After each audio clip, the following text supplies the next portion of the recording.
alhamdulillah nilainya sekitar 14 miliar rupiah, dan tentu saja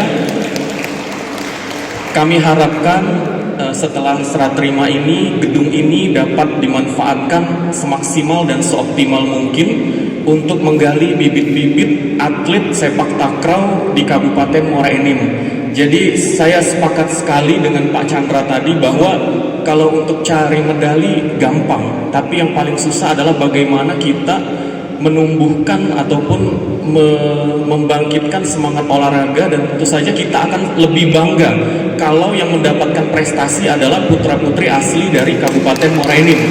Nah, jadi harapan kita dengan adanya gedung ini, teman-teman, adik-adik, para pemuda yang ada di Kabupaten Muara Enim dan atlet-atlet yang ada juga bersemangat untuk berlatih serius dengan tujuan untuk kita bisa berbicara di tingkat nasional ataupun bahkan di tingkat internasional. Itu harapan kita, karena fasilitas memang sudah cukup lengkap kalau menurut kami.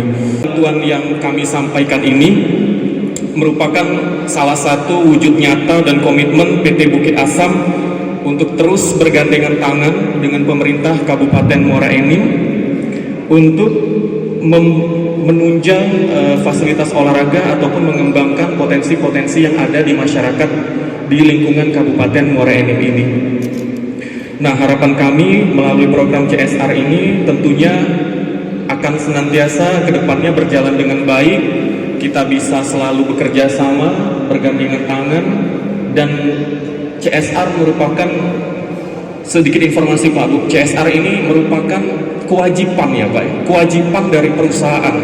Jadi bukan sukarela. Nah, dalam kesempatan ini juga mungkin selaku Ketua Forum CSR di Kabupaten Muara Enim, kami juga menghimbau kepada perusahaan-perusahaan lainnya nantinya kita sama-sama membangun Kabupaten Muara Enim ini.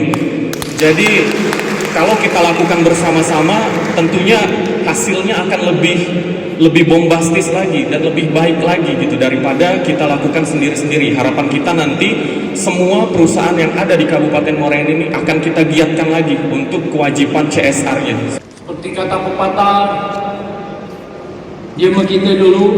Saya berharap kepada kita semua, dek pacak ngeloi, doakan dan dukung, support PTBI. Minta tapi tak doa ke? Kurang. Saya berpesan kepada kita semua agar dapat menjaga dan menggunakan Pak Hartono. Kemudian semoga PTBH semakin sukses dan berjaya. Oke. Jangan lupa subscribe, share, komen, dan like ya.